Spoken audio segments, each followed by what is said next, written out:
The problem is, we don't see the world as it is. We see the world as we are. What I mean is, the way we perceive the world is based on our own evolutionary history, which is then modulated by our own anatomical limitations, and then formulated by our own cognitive processes, which are prone to error, biases, and distortions. Some more than others. To put it simply, when we see the world, and when I say see, I mean more than physically seeing, we don't see the world as it is. We see a construction of the world, which we have formed in our minds. Now this is a very interesting claim for someone who wants to claim that I'm wrong. I mean, you just admitted that you don't see the world as it really is. And so if you don't see the world as it really is, then that means you don't understand my position as it really is. And if you don't understand my position as it really is, then that means you certainly can't refute it accurately. Yet that's what you're trying to do. What this means is, truth is, by its nature, relative. Are you sure about that? Is that absolutely true? See, maybe you just believe that based on your perception of reality, which is, according to you, prone to error, biases, and flaws. The problem is, we don't see the world as it is. The way we perceive the world is based on our own evolutionary history, which are prone to error, biases, and distortions. See, you know that this debate is about more than just our personal perceptions of reality. You want to claim that I'm actually wrong in a real sense. And here's what's happening when you do that. You believe that there's a standard of truth, an absolute truth, which my claims don't measure up to. And you believe that your claims come closer to that truth. Because if there was no absolute truth, then how could I possibly be wrong? All you can say is that my truth doesn't match your truth, or my perception of reality is different than yours.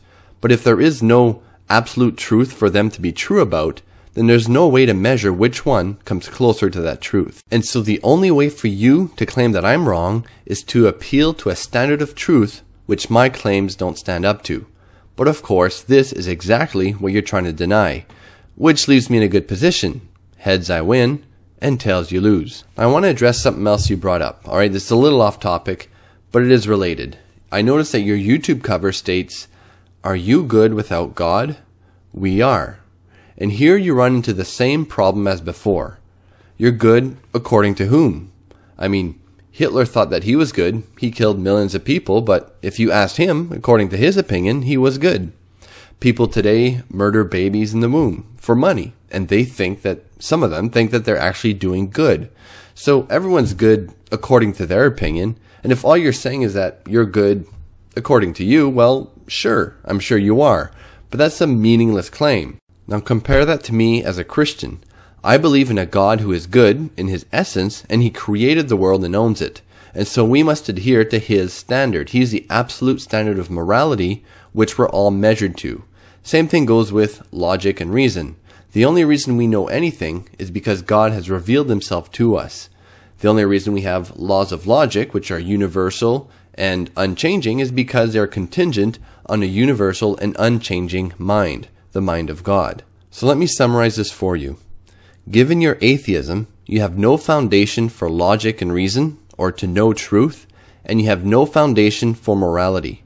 And so your only option really is to stop making truth claims and stop making moral claims. Actually, there is a third option. Third option is to repent and trust in Jesus. He can forgive you for everything you do wrong. Then you can actually be considered good, not because of anything you've done, but because of what he did. But of course, that would require you to admit that you aren't good and that you've fallen short of God's moral standard. On the plus side, you'll have a foundation for your worldview which will allow you to make sense of logic, truth, and morality in a coherent way. Because right now, you're borrowing these things from God while denying his existence. You're making truth claims while denying the existence of absolute truth. You're making moral claims while denying the existence of a moral standard. Atheism is a self-refuting worldview. I mean, if your own epistemology leads you to conclude that your view of reality is flawed and biased and prone to error, then doesn't that mean that your video response is biased and flawed and prone to error? I mean, think about it for a second, or a minute if you have to. It shouldn't take you long to realize that your own worldview is self-refuting. It's incoherent. Now, normally I don't do this, but I really like you, so I'm going to make you a special offer. I actually designed for you a new YouTube cover, since your other one was wrong, was false. I just refuted it. So I made you one free of charge.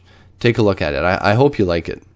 Is your view of reality flawed, biased, and distorted without God? Mine is. So I hope you like it. I know you agree with it, so that won't be a problem. I'm even willing to let you pick the colors. We can dress it up all nice and make it look really good. Kind of like your videos, you know? Your videos all sound really good and they've got nice colors and graphics and you even sound pretty smart. The only problem is when we look at your atheistic worldview, we can see that you don't have a coherent foundation for knowledge, truth, and morality. But that's just a minor issue, right? We can still dress it up and make it look pretty, right?